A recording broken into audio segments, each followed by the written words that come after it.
All opinions expressed on Crosstabs are those of Bryan and Reagan and do not reflect the views, thoughts, or opinions of individual legislators or the Legislative Assembly. Relax. Some things are just for fun. Guests likewise join the show to express personal views and opinions. We desperately hope they say something funny or entertaining, but thoughts shared, whether entertaining or stultifying, are those of the individual and separate from any role or a title a guest may possess. Enjoy the show. Or don't. But don't go whining about it if it's the latter. We're clear to engage. Time on target. 5 mics. Out.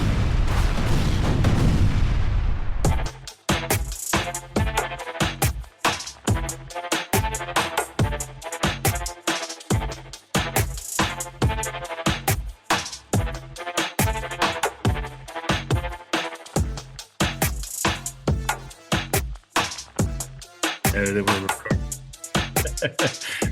I think that'd be kind of fun. Did I get quoted in the Oregonian? I talked to her, but I don't know if I got quoted. I don't think you got a quote. It I didn't get a said, quote, man. uh, oh yes, you got a partial quote. Restricting lawmakers to 25 bills apiece, quote, is plenty to get the job done, end quote, Iverson Nice. said. There's the best chief of staff in the building. I I mean, think you're one of the few that gives quotes. I think most people don't have their chief of staffs give quotes. well, It's actually kind of rare to see staff quoted in news it is articles, unless it's an agency. well, it's funny because Senator Anderson forwards it to me and he goes, "You call her." Because I think she sent a note to everybody that was on on the bill, right, for term limits. And I was like, and he's like, well, this is your thing. Because we had one that we were working on actually, with term limits, which was kind of funny. So when Speaker Fahey reached out and we were just like, oh, and she had 25, we were going to be more generous with 50.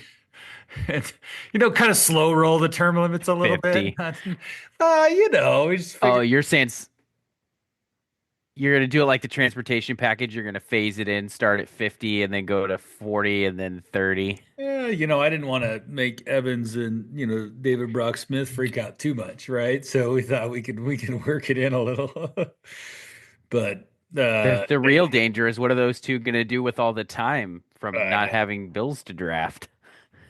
Well, and I think the biggest thing about it is it's not, and we talked about this too, because Ollis has to figure out how to, you know, put on there like who's the drafter of these bills and who just signed on to these bills. Like, obviously, there was with the chief sponsor stuff. I think there's got to be a way to delineate some of that stuff a little bit. So I don't know. It just seems to be a better way of They doing. have that report. They have that report. It's like the journal report, and it shows you who actually introduced what measure, not just Mhm. chief sponsored. But that they don't put that information in OLIS, it doesn't sound like. Yeah. Huh. Listen, our listeners can't see this because we're a pure podcast. We're audio only. And Purist. but Colm Willis is probably the only person who records in a room uglier than I did when I had my flower wallpaper, which, if anyone wants to see it, many episodes of the Oregon Bridge podcast I recorded in that downstairs room.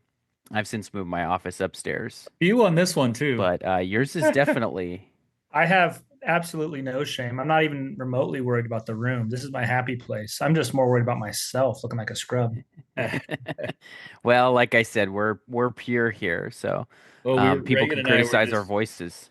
Reagan and I were just talking about it. I was out doing irrigation this morning, and his wife was gonna go out and work in the horse stalls, but apparently she didn't get out there. It's too cold. But it was cold this morning. But I'm in Prineville. It was 32 this morning when I was out Oof. doing water. I came in and had to get a jacket on, and Vicky was like, "What is a little chilly?" And I go, "It's freezing out there." But now it's 60 and it's sunny, and it's that time of year where it goes from freezing to warm. Oh yeah. Yeah, I love Central and Eastern Oregon for that. I love being out there and you wake up and it's nice and cool in the morning and then I don't know. Where You get a is minute of reprieve before it gets blazing hot. is this your home office that you're It at is. now? Yeah, yeah. Where That's is why it's home so for you? neat. Staten, Oregon. Okay. The Yeah. big sprawling metropolis of Staten. That's it. That's it. 8,000 strong. There, you know, the one thing, whenever we leave Salem, Vicky and I always drive that way, right? To go home to Prineville. Whenever we get out of there, there's we never stop in Staten because there's no good restaurants in Staten. It's really I mean, Commissioner, it lacks a lot of good restaurants. There is a great pub though. If I could make a recommendation, Snow Peak Brewery is Yeah. down there by the canal, and Okay. yeah, it's a great place for a pint. You grew up in Marion County, right? I didn't. I actually grew up in the heart of darkness in Multnomah County, but my parents met here at Mount Angel, and so I spent every summer at Mount Angel. So that's sort of my. I thought I was moving to Mount Angel actually. You know, when I turned 18, I was ready to leave Oregon forever. And when I came back, I was like, well, I know one place I'm not moving back to, and that's the Portland metro area. But I had really good memories of Mount Angel, so I was sort of like, oh, okay, I could go live in the valley, and but I was poor, and housing prices being what they were, we ended up buying a house in state, and it was just a really fortunate occurrence. It's been a wonderful community. We've lived here about 12 years and just loved it. Yeah. I like it out there. I too grew up in Multnomah County, so I feel you share the shame that you share with me. I It's feel brutal. I'm not ashamed because I didn't choose it. You know, it's like my parents chose where to raise me. I get to choose where to raise my kids. fair. So, Yeah, I that's don't fair. own any of that. But So you blame your parents, so you're still harboring a lot of resentment. no. I do. My dad's still there. My poor dad is. My mom passed away 6, 7 years ago. My dad still lives up in the Gresham area, but I didn't have much. But soon as I got out of Gresham High School and I left, I mean, I was out of there, and I came home for a little bit when I had to finish up college at Portland State, and then I couldn't live in Portland anymore, so I moved to San Diego and then to Bend. And then, of course, God blessed me with my wife, because otherwise, I probably would be going nowhere. I'd been on the streets with those homeless people in Portland, but we got my life pulled together, and now we live in Prineville, which I love. Bend was great back in the day, but it's gone like, Changed a lot, hasn't it? Holy moly. And it's all like, I feel like half of California moved to Bend. Like every time I go to Bend, it's like, oh, where are you from? California, California, I California. think It's wild. I bet it's more now than even half, because there was a time, and I think it was like 2019, 2018. I remember Andy Hyde did this research for us with the builders. I think we were doing there was some political stuff working on. It was like half of the people that lived in Bend hadn't been there prior to 2010. Yeah, fastest growing city in Oregon by far. It's like Great. not close. Yeah, it's not close. Yeah, crazy.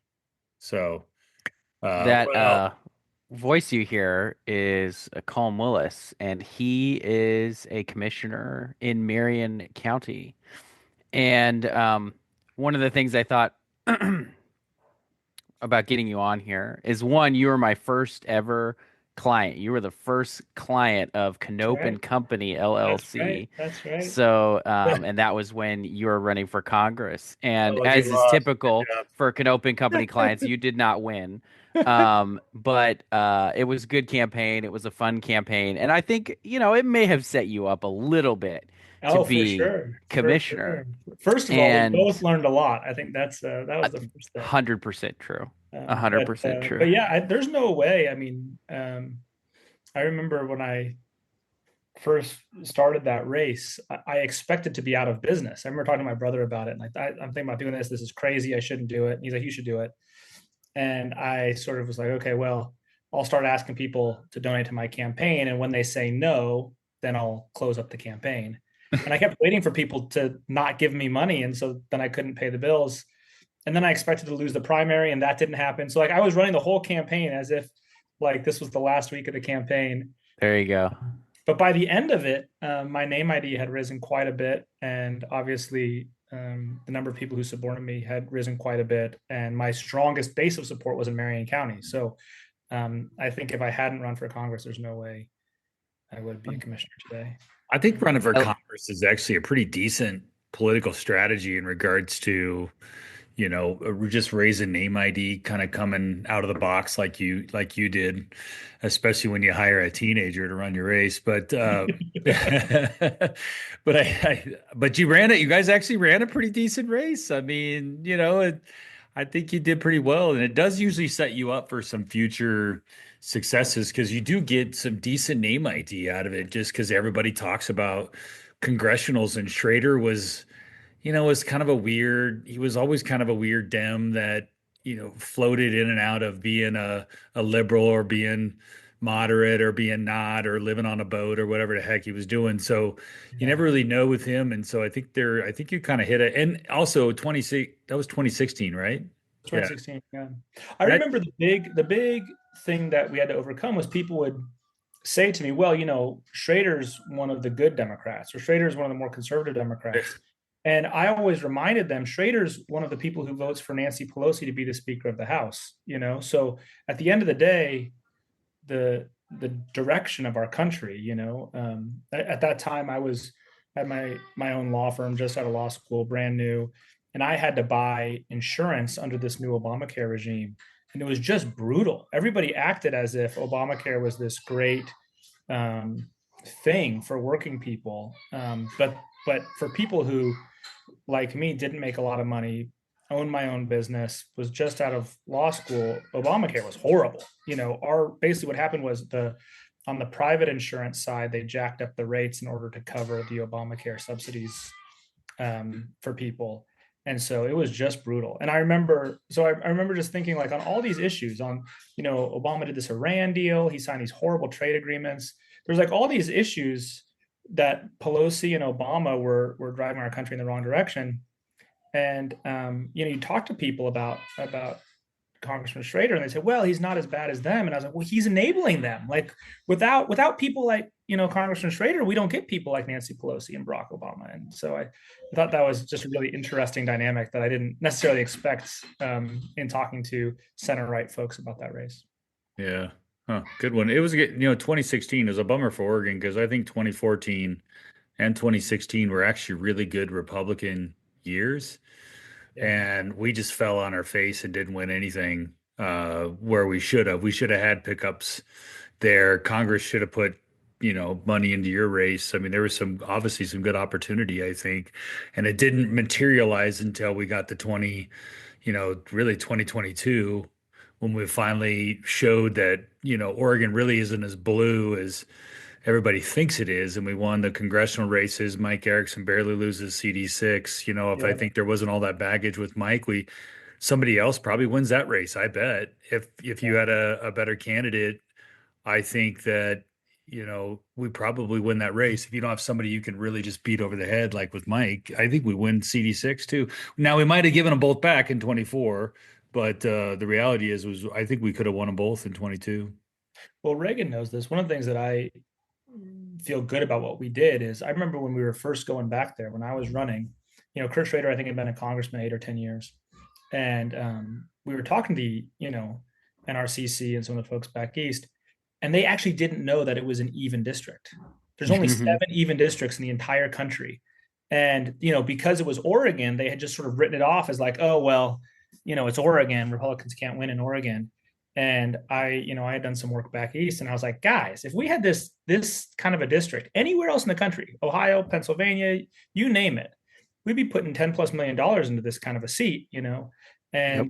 and what I've heard recently is, since Chavez Dreamer lost that seat last cycle, the word on the street back east is, who's running for CD5? Who's running for CD5? Like, all of a Yep. sudden, this is now a seat that, instead of being Yeah. written off, they're actively excited about, and think that they're treating it the way they should treat an even district, right? Right. Yeah, they've been out. Absolutely. Here. I met with the NRCC actually a couple weeks ago. I can't say why, but I met with them, and it's kind of funny how all of a sudden now they're like, CD5 and 6 look pretty decent. They obviously love, Southwest Washington. They, Yeah. it's really kind of changed a little bit. And I've always Yeah. proclaimed that we've been a non-presidential kind of our state, right? We do better in the non-presidential race years.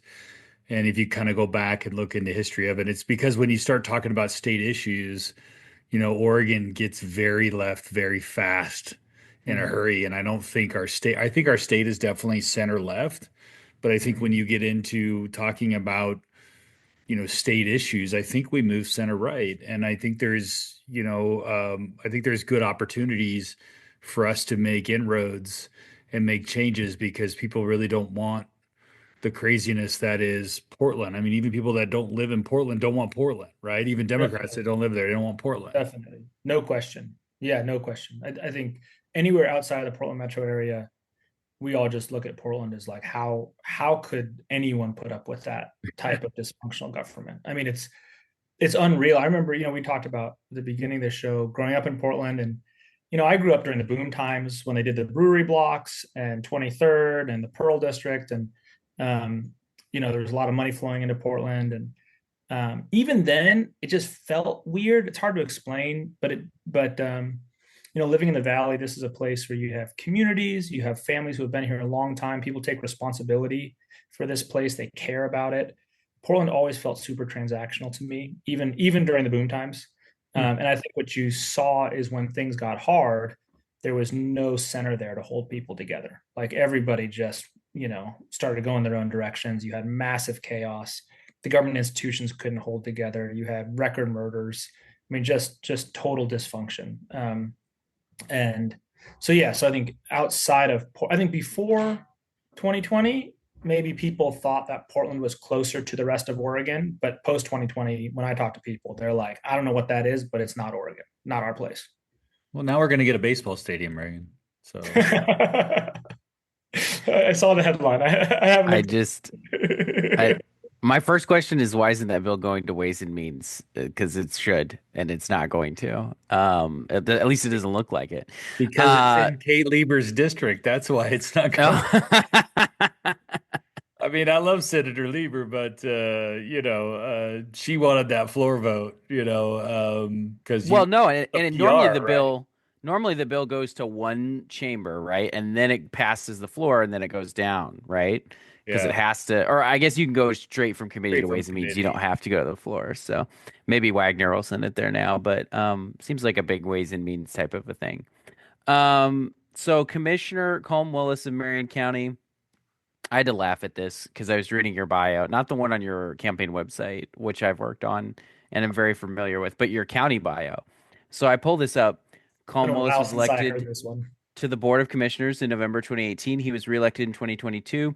He led the county as chair of two federally declared disasters, the 2020 COVID-19 pandemic and the 2020 Santiam Canyon wildfires. So I think you guys in Marion County, you rotate, take turns. Who's the chair?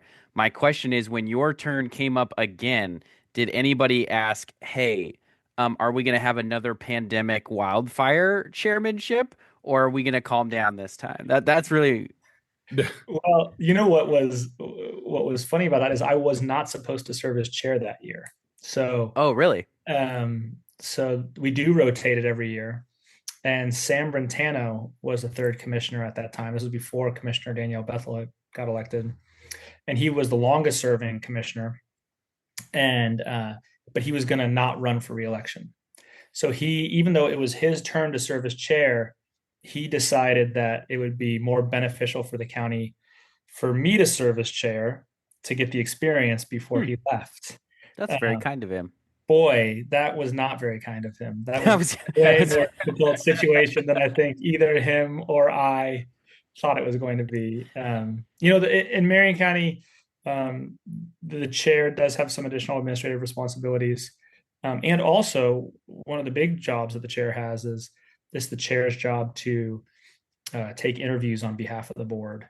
oh, Um, interesting. and so, during that year, yeah, it was a lot of responsibility. I remember I got a phone call from the deputy fire marshal of the state of Oregon the night of the wildfires saying, you know, yeah, we're looking at these fires, but we're not worried about them interfering with populated areas. So, I'll call you in the morning with with an update. And it wasn't just like 2 hours later that, that they called 911 saying help, we're surrounded by fire.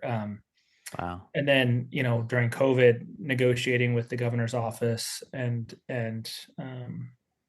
really arguing with Kate Brown, and I'll even go so far as say fighting with Governor Brown when she kept shutting down our community, even though the science didn't support it. And then she passed one of these executive orders saying that we had to require our employees to get vaccinated or we had to fire them. And I remember we had a very serious meeting. Our legal counsel was advising us that we could be sued by the state and potentially very serious consequences if we didn't do what she said. And I just said, there's no way I can look my employees in the eye during this time and say, you're going to lose your job because of your personal medical decisions. Like, I'm just never going to do that.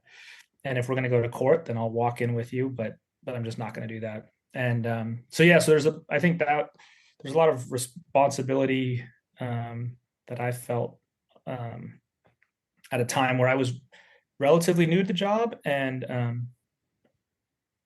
people would comment that I think I got elected at 32. I don't think I was that young, but certainly inexperienced. And there were some big decisions we had to make and some big arguments I had to have in public with the governor. You had a few years of on Brentano and Cameron, certainly by comparison, young. Yeah, that's true. Yeah. About half their age. Yeah, that's it. Kate Brown was, I think will go down in history as the worst Oregon governor we've ever had. I would agree with that. She was just horrible. Like she came over here and she wanted to tour Facebook, right? And so she wanted to meet with our economic development group, and I started the economic development group in Prineville that ultimately brought Facebook here.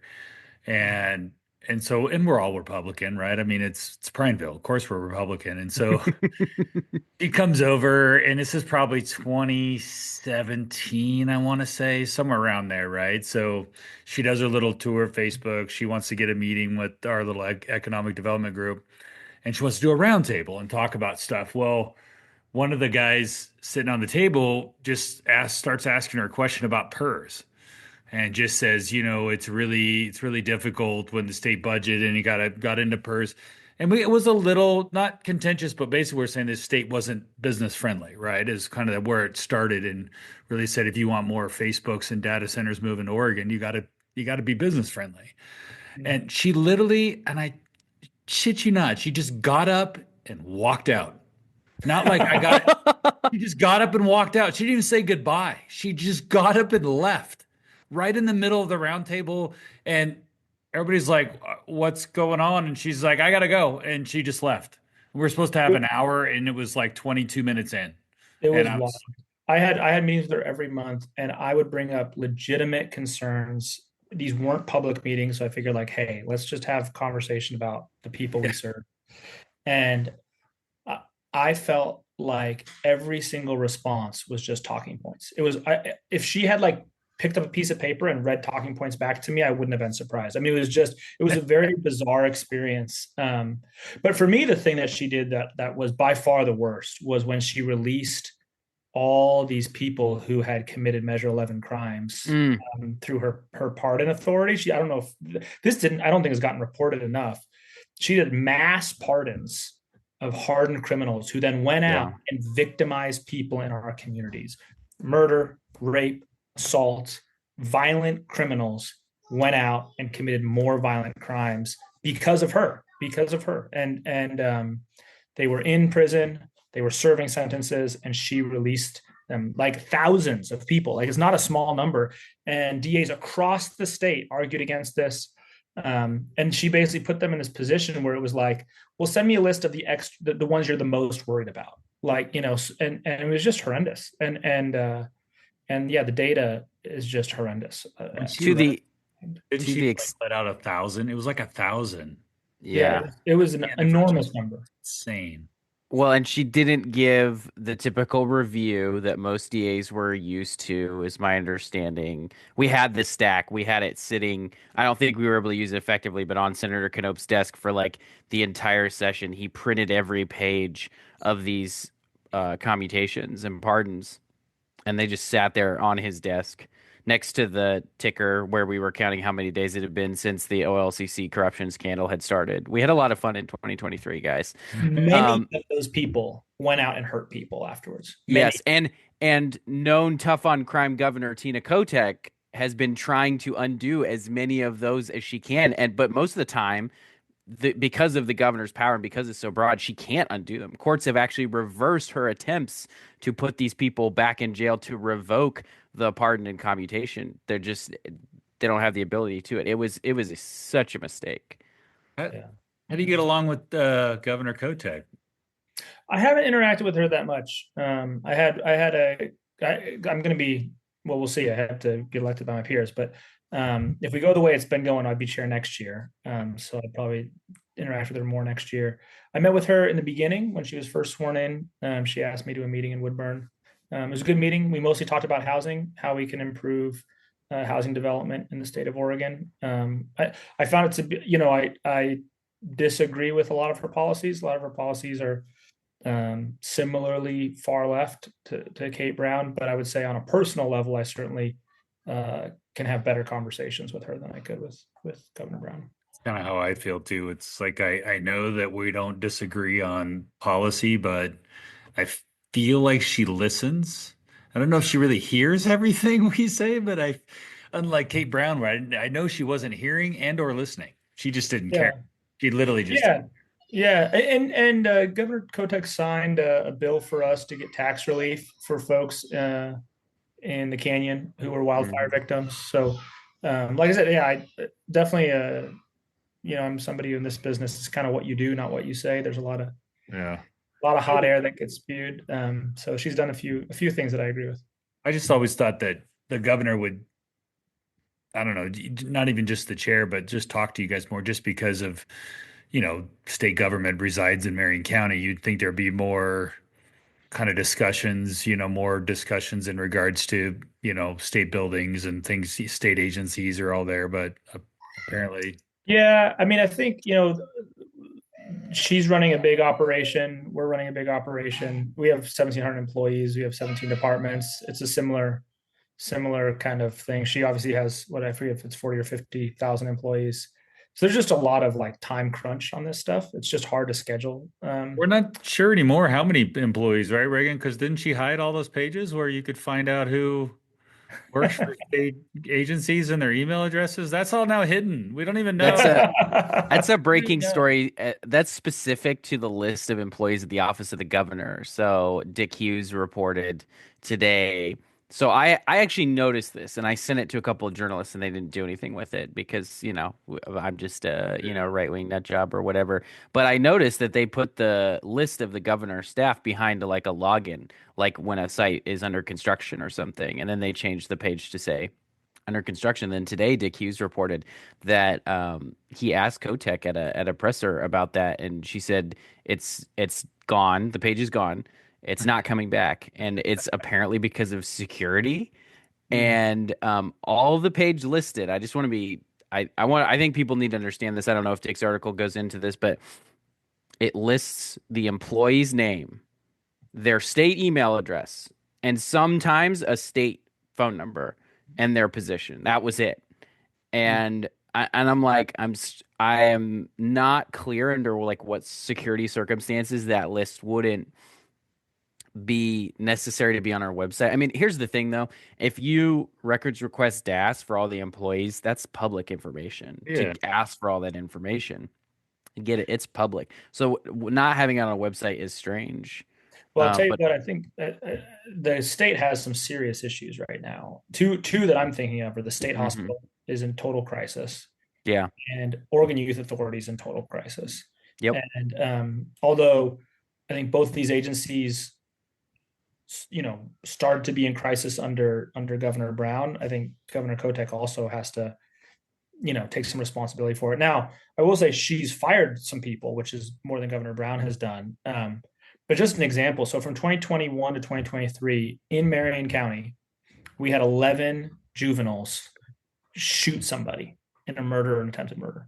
Whoa. Half of those individuals were under OIA supervision at the time of the murder. Oh, wow. At the time that they shot someone, They were released by from McLaren, not because their sentence was up, but because OYA had decided that they could use less restrictive means to keep our community safe. Obviously, that didn't work. So I think the level of crisis at OYA, people are, let's hit the news is, what's happened internally, but what people don't know is externally, because they failed so badly, people have been shot and killed in my community. Mm. Well, and there's other, I mean, and that's just general supervision, right? And that I think generally stems from an ideology at the state right now, which is they don't want punishment. They don't want to punish people for committing crimes. And I think that there's a confusion among some of the ideologues on this front that you can't have rehabilitation at the same time you're having them serve a sentence or serve whatever kind of time for the crime that they've done. And so they continue to pursue, and this is especially true with youth that break the law. The least restrictive. They don't want them tried as adults. They don't want them to face any kind of adult consequences or consequences that we use for adults, anything like that. And so there's been a very aggressive erosion of that. And I think that has expanded OYA pretty significantly. And that viewpoint and that behavior and that policy continues at OYA just as it does at corrections. 100%. It's a philosophical problem. So this is the situation we have right now. Imagine this. So we just did a study of the juveniles who have committed crimes, either murder or attempted murder by shooting somebody.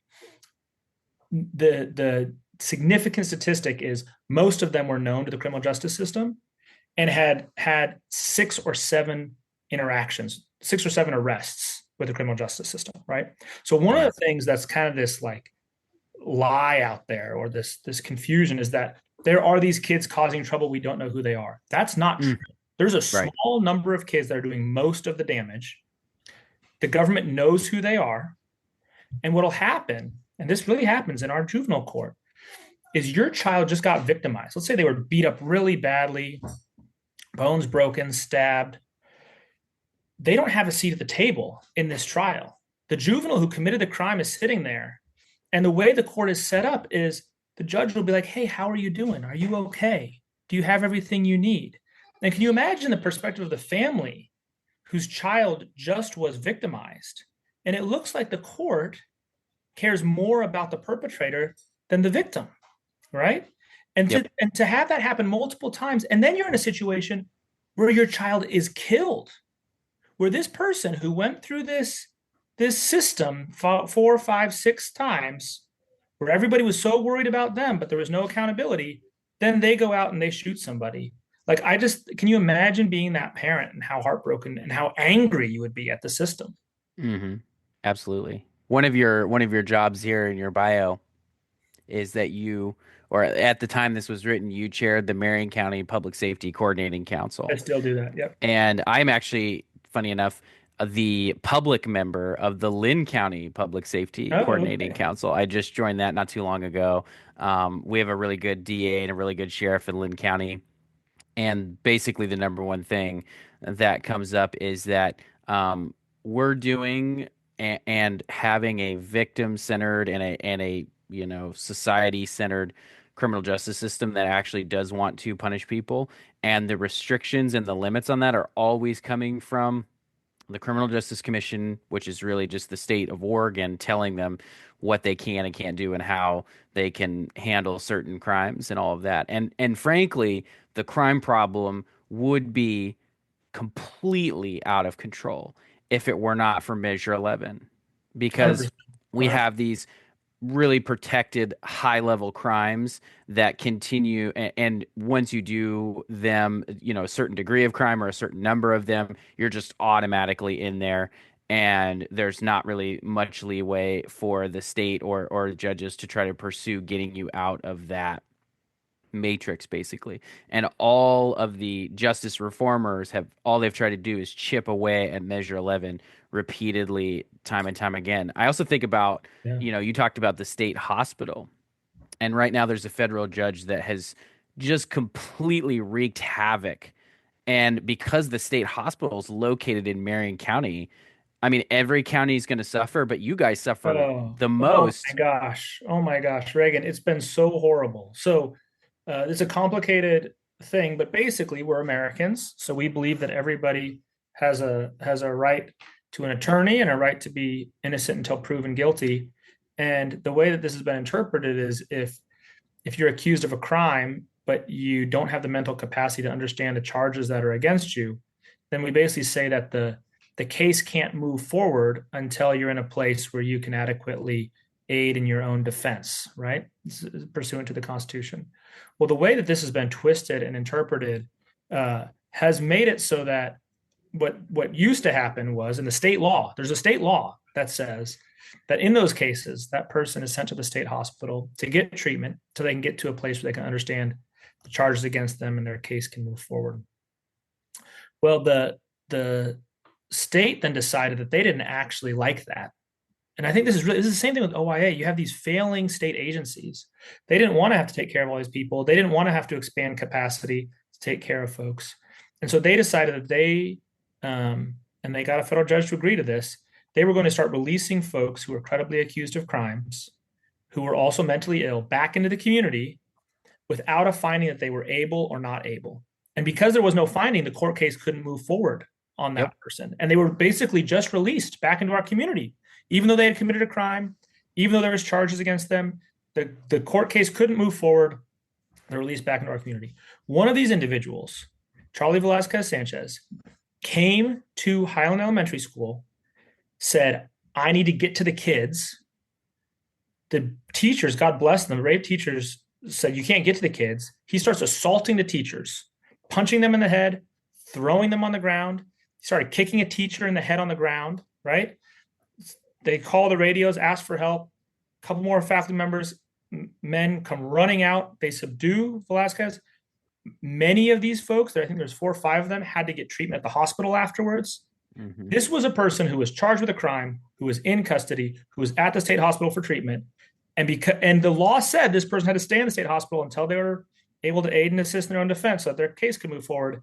Because this federal judge waved his magic wand and overrode the state law, this guy was released back into our streets and tried to assault kids and did assault 4 teachers, who had to be hospitalized.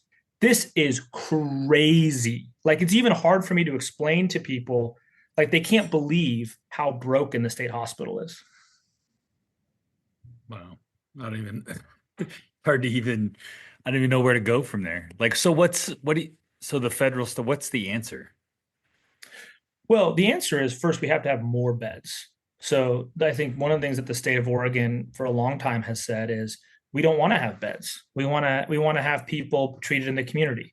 And I think what everyone has to realize is that there are some people who are too sick to be treated in the community, at least for a period of time.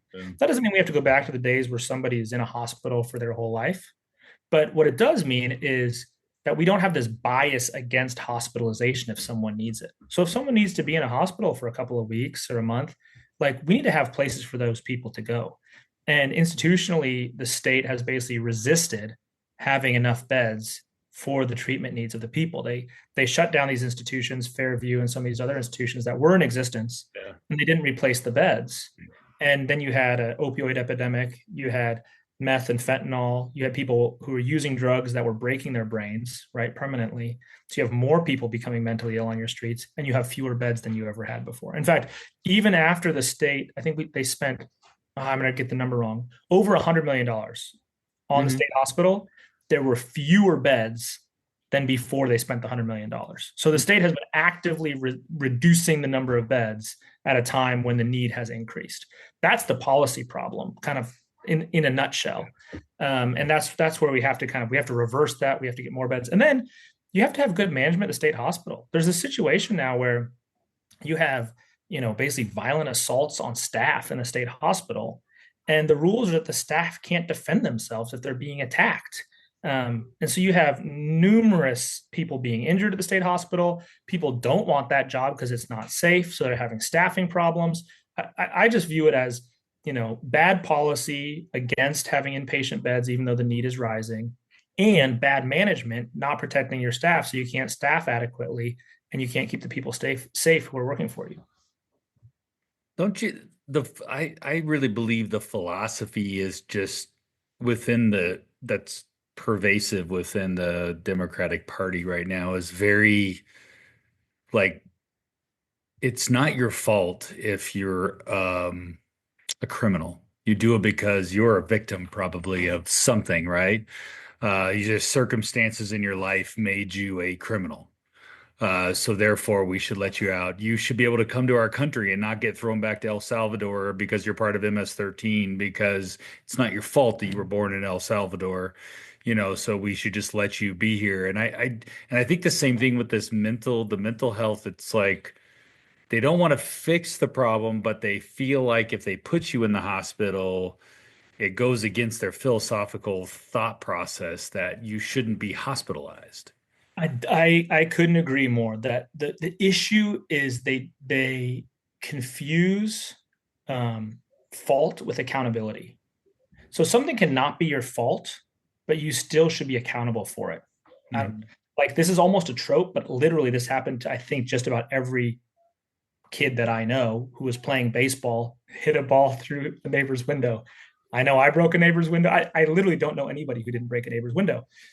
I didn't mean to. It wasn't my fault in the sense that someone should, judge me personally for trying to hurt my neighbor. And also, I still had to go mow lawns to get the money to pay my neighbor back to fix his window, right? So I think that confusion between moral culpability and accountability is exactly what you're talking about, where on all these issues, it's this person, maybe we should treat a person with compassion, and also we still need to hold them accountable for the damage they've done to our community. Another place that I think this is really important is in education. So I don't know if you guys saw that report that came out.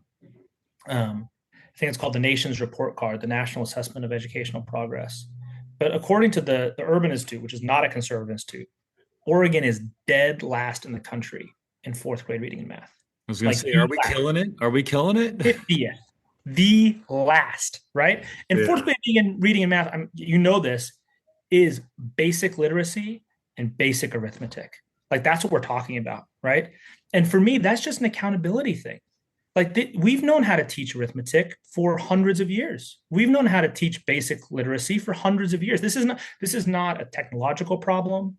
This is not a intelligence problem, right? This is fundamentally an accountability problem. That even though the legislature increased the amount of funding for schools, doubled it nearly over the last decade, they didn't tie it to any sort of accountability. And as a result, you have kids that can't read and kids that can't do basic math. And I think it's exactly the same philosophy you were talking about, which is they say, well, it's not fair because it's not their fault because, their home life is hard. I mean, whenever you talk to teachers, this is what they'll say. They'll say their home life is hard. Yeah. Or they'll say that, sometimes kids come to school hungry, or sometimes kids don't know where they're going to stay at night. And what I always think is like, you're right. None of that is that kid's fault. And the single thing you can do for that kid is help them to read and learn how to do math. The best way for that kid to get out of that environment that they're in is to learn how to read and do math. So you're not doing them any favors by saying, oh, it's okay that you can't read. It's okay that you can't do sums because, it's not your fault. It may not be your fault, but you're not doing them any favors by not holding them accountable to the standard that they need to achieve in order to be successful. Yeah, in education, I couldn't. I mean, it wasn't our fault. We grew up in Multnomah County. That's right. I mean, nobody, we left. That's what you That's right. Like, That's right. You live in America where if you don't like your circumstance, you can change it. That's right. And I think, but you only do it. And I couldn't agree more about the part that the best way, and I grew up in poverty. I mean, my dad, he was a small business owner, tried work at a steel foundry, all the stuff, he grew up in impoverished Chicago and made his way out here. And my mom kind of the same, and they tried, right? I mean, they were decent, hardworking citizens, and did their best. But I knew my way out was through education. I knew that I didn't want to dig ditches for a living, that I didn't want to be the guy that showered after work. I wanted to be the guy that showered before work.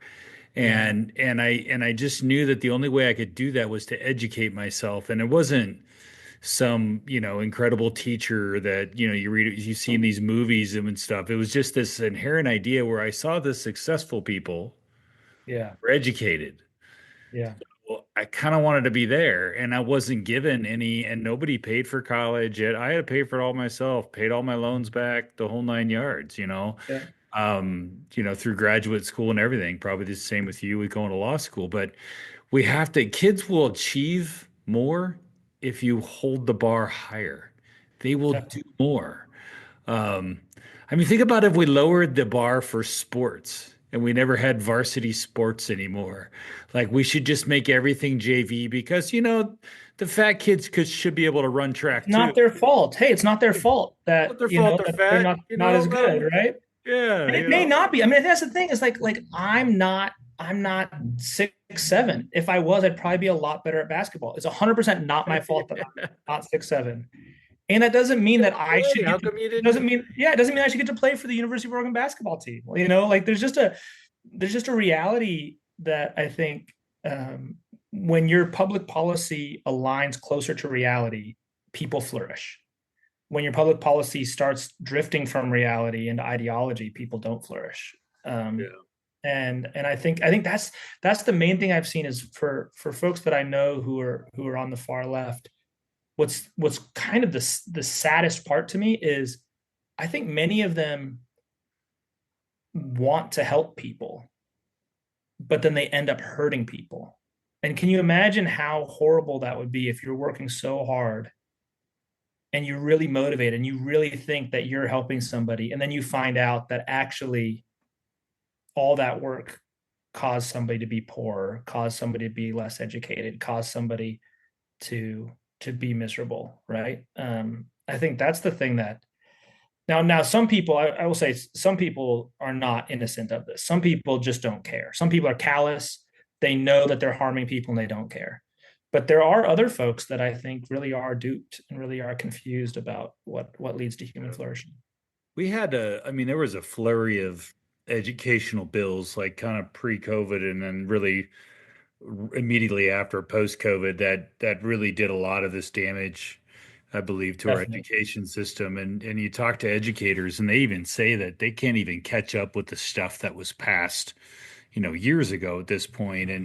And we've seen an explosion in nothing but vice principals. They used to, like when we grew up, probably you guys are way younger than me, but you had like one vice principal, or you had maybe two. One was the guy that did the punishment, and then the other guy was kind of like the athletic guy or whatever, right? But now there's, a grade school has three vice principals, and they're sitting there and sped kids are through the roof, right? The number of special education stuff is just insane, the amount of things that happen. And then also what I noticed in Salem Kaiser, and I live there during the week, right, when I'm in session, and I go out and I kind of do this little, I don't really want to call it a run because I'm a fat kid. So I kind of run, but it's like a jogging kind of thing, right? And it's usually right around that 8 o'clock hour. Yeah. And I shit you not, I'm on this one road and there's no cars, but I'm passed by 7 buses. Yeah. And they're these small buses and they pick up one kid. Yeah. And so we wonder why education costs so much. And it's like, why is there 7 different buses? Because apparently the sped kids can only be picked up by one person because they can't be on the bus with other people because they're unruly and they don't have the teacher's assistants to hold their hands and make sure they can drink water. Like it's just. Well, the discipline thing is a real issue. I think, what's not said enough is you have kids that are causing harm and chaos in the schools that are, again, not being held accountable for that. And this is, I have a kind of an anecdote of this, which is, we run behavioral health in Marion County for kids. We're the largest behavioral health provider for kids in Marion County. And the state, again, in its wisdom, decided they were going to give a bunch more money for therapists to the schools, thinking, hey, if the schools have therapists, this will be great. Well, what happened was a bunch of our therapists at Marion County said, wait a second, I get paid more to go work for 9 months instead of 12 months, and I don't have to have a caseload. Yeah. So I'm going to go do that. So we lost a bunch of therapists who had carried caseloads at Marion County. They went to the schools, and this is what the schools did with them. You have a kid who's causing trouble in the classroom. they go see the therapist. There's no discipline. They go right back into that classroom. And the kids learn that this is just a joke. They learn that they can get away with anything they want. And the poor teachers now have no control over that classroom. Because what's happening is the therapists aren't being used as therapists. They're being used as an alternative to accountability for kids who need to be held accountable. And it's dragging down the education for the whole classroom. And that's real. That's a current thing that's still happening in our schools. And I'm convinced that's the real reason why the kids aren't learning to read and do math. Is it's not because the teachers aren't working hard. It's not because the material is hard. It's because accountability at the highest level is just not being applied anymore. And so kids are worried about getting beat up. They don't have time to worry about doing math. Well, I think also too, and I know a few teachers, and I'm dealing with one when my sons, you know what, they used to be good teachers and now they're just bitter and angry. Right. That's and right. They have no control of their classroom. So you know what they do? They're giving up. Right. That's right. It's not even teaching. And so then they, they just mark the kids they don't like. They just give them tardies and they don't care. And they just send them down to because they just don't care, right? They're like, I'm just not going to, because they have no control. But now they're becoming bitter and resentful, and they're just buying their time so they can retire and get the hell out of there.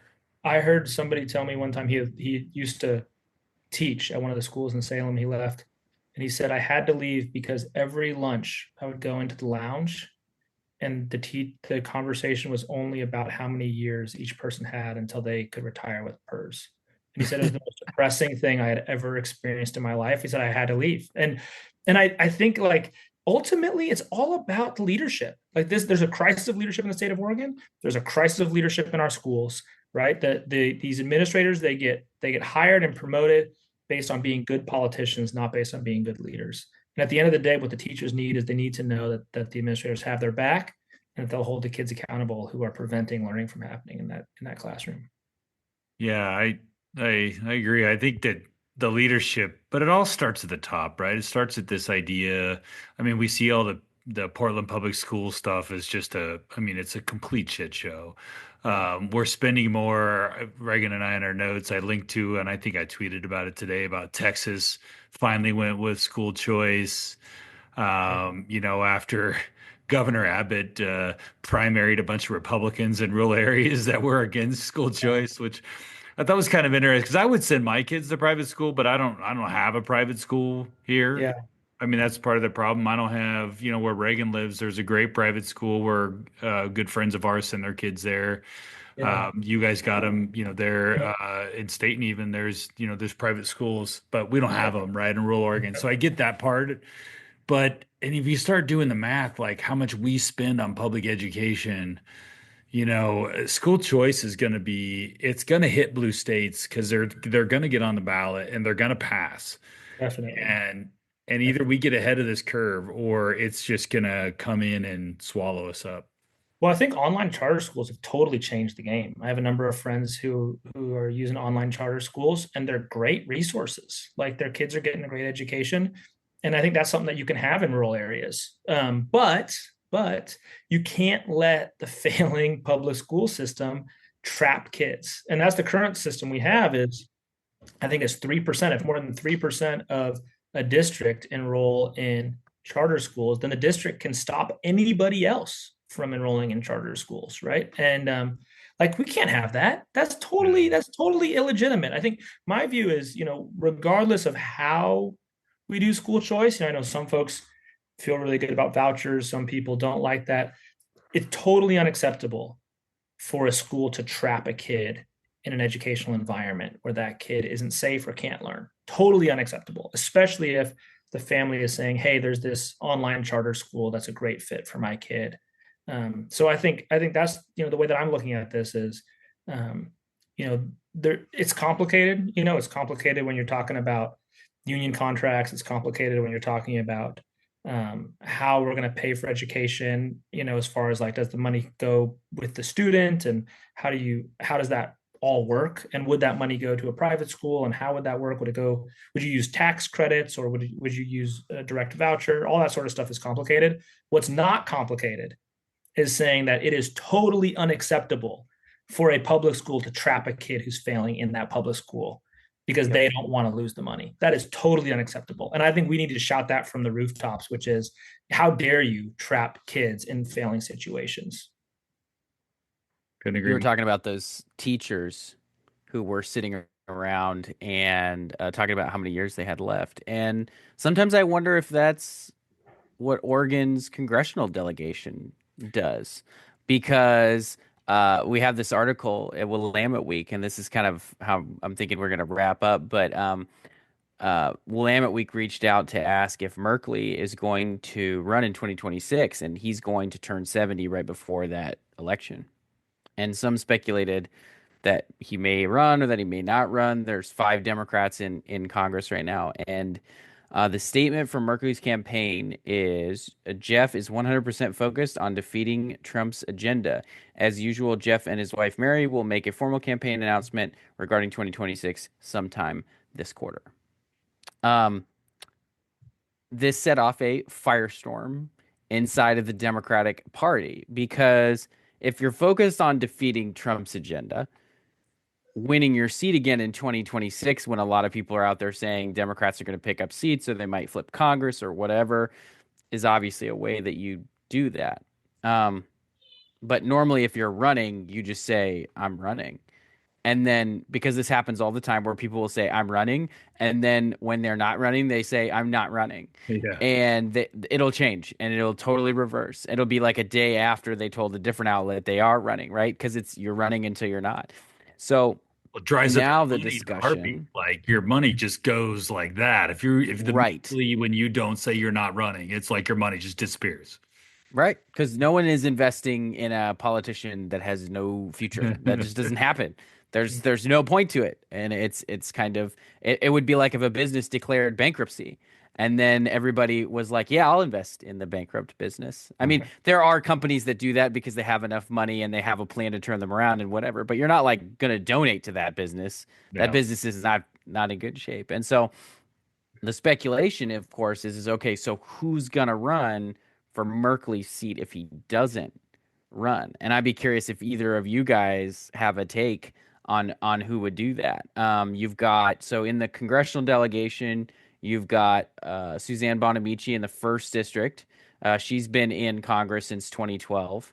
She is now the senior member of the congressional delegation because you had DeFazio and you had Blumenauer and you had Walden and those guys and Schrader, those guys over the last couple of years have all cycled out. Last couple, so you've got Benz in the second congressional district, although I kind of doubt that he would run. He's got a safe seat. He'd have to give up that seat to run for Congress. You've got Maxine Dexter, who was just sworn in 25. You've got Val Hoyle, who was sworn in 2023. You've got Bynum, who was sworn in 25, and Salinas sworn in 2023. That's from the congressional delegation. Then there's uh, if all of them took a pass, there's a flurry of people at the state level who are, quickly updating their resumes. You think the governor goes for it? No. Well, so that's a good question because there's a bill working its way through the legislature right now. I think it's Senator Gelser introduced it this time about the governor being able to appoint Merkley or Wyden's replacement if they resign or die in office. And Uh, so I don't know if that bill, and I know some of the Republicans might put forward an amendment that says the governor can't appoint themselves. That has happened in other states, or the governor gets to. I think they appoint themselves to the U.S. Senate seat, and then their lieutenant governor moves up, or they resign their seat, their lieutenant governor moves up, and that was an agreement they put the governor in, the recently retired governor, into that congressional seat. So I don't know. I guess it depends on if she's having fun or not, as the governor may be. I think I think the governor is too she likes the weeds too much of policy. She likes to really dig in and work on problems. And when you're in the US Senate, I mean, what are they passing 10 bills a year? Now, I mean, if they're lucky, I think Merkley, I think would lead because I don't think there's any path for Democrats to take the Senate back. I think that's probably part of it. He's looking at is what is, without a gavel, you're not quite as important as the guy with the gavel. Mhm. And I think that would be one reason not to run, right? And it's a lot of work. You got to raise a lot of money, and they're probably, hammering the Dems to raise a ton of money.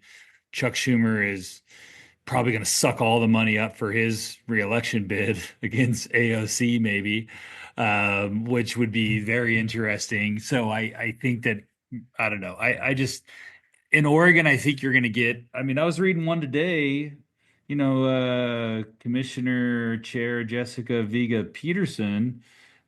She has security detail. I was going to ask you that. That was on my list. Do you get a security detail? Or is that only Multnomah County? Multnomah County is special in lots of ways. I don't have a security detail. However, at a number of our events, we'll have security. We don't. It's like county sheriff, right? I mean, they show up at County sheriff. Sometimes they'll be plainclothes. just got a personal detail. That's just crazy. Yeah. There's a lot of things that are different in Multnomah County. I think you'll see my theory is if he doesn't run, you will see a very thick primary crowd. And I don't know if many will be the congressional. I think Bonamici for sure. And I think the other three probably not, would be my theory. I think they stay there. They'll convince Bynum to stay. I think Bynum would be very difficult to beat in that primary. I think she gathered a lot of name ID in that last CD5 race. And I think she could climb that ladder pretty quickly. I think she would be tough to beat in a primary because she checks all of the Dem boxes. Yeah, And I think that's right.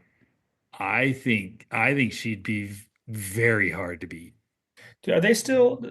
My recollection is the Democrats still are sort of hierarchical, like they kind of pick who the person is before the race actually begins. Do you think that would happen in this case? But that CD3 race was pretty open because we had Jayapal and Maxine Dexter. I mean, they kind of were a little hands off on that one. I think more so maybe I think the rural Democrats are definitely more hierarchy. Reagan always thought Bonamici because there is that hierarchy mentality that she should be next in line. Yeah. I think she's probably got the most money. Well, and so what you've seen is you've actually seen that transition change a little bit at the federal level. The Republicans used to be more of a let anybody run, but especially these last couple of cycles, the NRSC has picked their candidate for these U.S. Senate races. Right. I think we would see the DSCC make an attempt to do that, but this is a state that almost gave their delegates to Bernie, and I think actually we did give our delegates to Bernie Sanders in the 2016 presidential primary, if I remember right. Did Bernie win Oregon? Am I remembering that right? I think that is what happened in 2016. So I think that they may attempt to, but we do have a lot of Democrats in the state who are anti that top down, anti big money, even when it's Democrat money. They're actually ideologically consistent about it. They're not just anti big Republican money. And so I think you will see folks like Bernie, folks like AOC, folks like this new crazy vice chair, David Hogue at the DNC, who said he was going to spend 20 million against safe incumbent Democrats who he thinks sucks. And then got a lot of bad Merkley's calls on that list. about that. Well, I don't know if Merkley's on that list or not. I think he's targeting, the more conservative Democrats and then the ones I think who are just underperforming. And I think most people on the left are pretty happy with Merkley. They think he's cool and talking about all the right things like single-use plastics in Trader Joe's. But David Hogue had to turn around and give $100,000. He gave $100,000 to the DCCC after threatening to primary a bunch of their members with $20 million.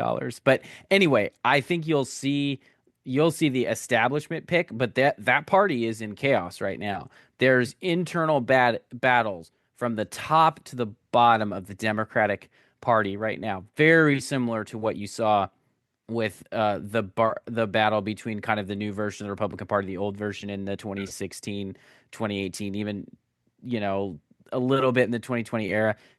That battle's pretty much been settled. There isn't everybody's with the president. That one's pretty much over. Republicans have really settled.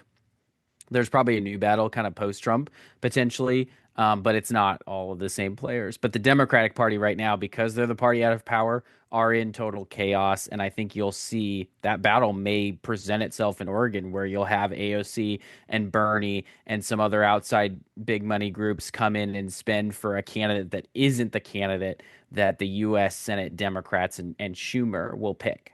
I don't think it's just that they're out of power. I think their issue set is bad, worse than it's been, I think, my whole life. And I think in particular, like, the high school sports issue was a big one. This letting biological males compete against girls soccer teams or girls in swim meets, like that is there's I don't know anybody who thinks that's a good idea, left, right, or center. And I think that's why you saw Governor Newsom come out saying, I don't think this is a good idea. But I think you got a real problem. They have a real problem on their hands in that, the far left activists are really militant about it. And so how does that, what does that, how does that work out in these primaries? I think that's actually a really big question for them. That's a really Absolutely. really good question. I think a couple of the rivals in this D primary would be Dan Rayfield.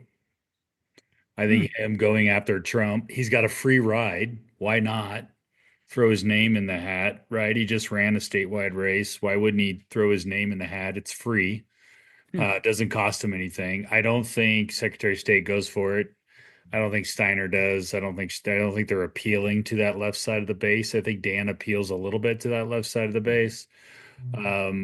Just because and I think that's part of the reason why he's very, very anti-Trump and all of his stuff that he's doing, is he looks like a fighter, and everybody's saying that Democrats need to look like they're fighting, and he's actually doing something. I mean, he hops on every lawsuit. I think Kate Lieber would be potential because she can self-fund because she's rich. And Oh, self-funding your way through a primary is probably the best way to win a primary. So she in the legislature, I would see her as the only real potential coming out of there. I don't think there's really to be on. I mean, Reagan, yeah, I don't know. I'm looking across the Dem platform there, and I don't really see a whole bunch of rock stars besides somebody like a Lieber. Wasn't she a prosecutor? Wasn't she a? Yeah, but her wife was a CFO for Nike, so they're doing just fine. Oh, I see. Hey, you don't normally get rich being a prosecutor. No, you listen, if you looked at like get state rich marrying Senate, somebody who's rich. That's how you The old-fashioned old-fashioned way of doing it. there's probably like 16 out of the 18 Senate Democrats and 30 out of the 36 House Democrats who would all say, "Yeah, sure, I'll be U.S. Senator." But I think the number of people who actually pony up it will be an interesting and I think a good primary, but I do think the total number is going to be pretty small. Um, And she's mid and to sometimes, a big race like that, especially if it's in cycle and you have to give up your current seat, it's just a way for them to escape the current place they're in without just resigning. They're like, oh, I gave it a shot, and really they're just like, I'm retiring, guys. yeah. So we might see some intentional retirements and then some forced retirements. So I think it'll be the race to watch though if it opens up. I Obviously, think a few reps would go for it because I mean Maxine Dexter laid a pretty decent groundwork of kind of a relative unknown state representative that won that primary. I mean, she was able to convince a lot of big money people in that primary to give her money. So I think that matters. just say nothing about Israel and then make sure they give you all the Israel money. That's how you win a Well, Democratic who runs on the primary, R right? side then? Is it obviously Commissioner Willis can? He's up for re-election, so he's got to stay there. He's so he can't do it. Doing the people's work Art here in Marion County. Robinson, I think, would be the perfect candidate, honestly. He's really shown himself to love filling out that paperwork Yeah. and putting his name on the ballot. Joe Ray Perkins, Joe Ray Perkins already put her name on the line. Mark Callahan. Let's just do the greatest hits. Let's have a big primary with all of them. No, I actually think that Amy Ryan Corser.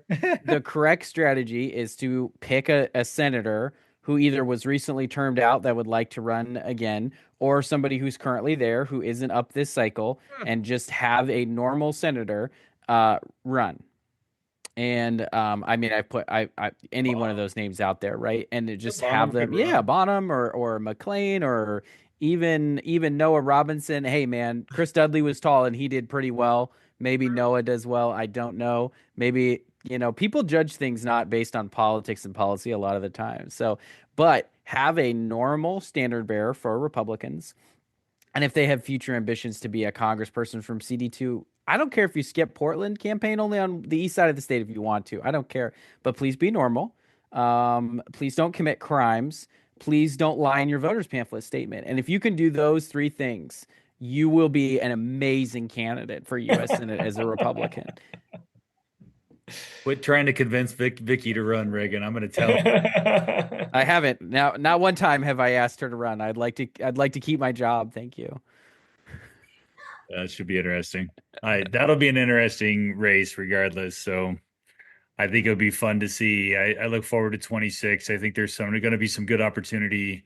It'll be very curious to see how the Trump stuff trickles its way through Oregon, kind of what happens there with everything that happens nationally and how that affects us locally is going to be pretty interesting. I think CD5 and 6 are still opportunities for us. I think those congressional opportunities are strong. I really like CD6. I would love the opportunity to take some swipes out of Salinas, because I don't think she's ever actually had to run a race. I think a rematch against Erickson is kind of laughable, just because they never work out well for the guy that loses. I mean, you knew that. That's why you didn't run again. Plus 18 was a really bad year for Republicans in Oregon. That was a good opportunity to jump out of that right into the commissioner race. But I'd love to see, somebody different kind of take a run at Salinas. I think that would be good. CD5 is going to be tough because Ben just keeps, as we were talking about earlier, he just keeps changing and moving left, and fastest growing portion of the state, and it's not moving in the right direction. And I fear for that. Clackamas County oddly went left last time. So I think a lot of that is maybe internal politics that's going on there, but I think we got a lot of commissioner races there that we need to do. So yeah, we'll get there. Yeah, I think CD5 and CD6 are more different than people think. I think people look at them as if they're both valley districts, but yeah, I think they're very different geographies, different groups of people, different concerns. Well, thanks for your time. Reagan decided to leave. He had to run out and go help the kids, and your kids are probably struggling on your background. But look at that. Reagan's back with a special guest to say goodbye for us. So, hey, Oliver, did you want to talk on the podcast and say goodbye? No? You don't want to come on? Oh, he's shy. It's 2 enthusiastic thumbs down, Reagan. No, right. Well, thanks, Commissioner. Appreciate your time. Yeah, thank you. With us. And I mean, I had 4 or 5 other things on there we never got to. So we'll have to have you back and have some more discussions on these topics. I thought it was great. All right. Looking forward to it. Thanks, guys. Thank you. Appreciate it.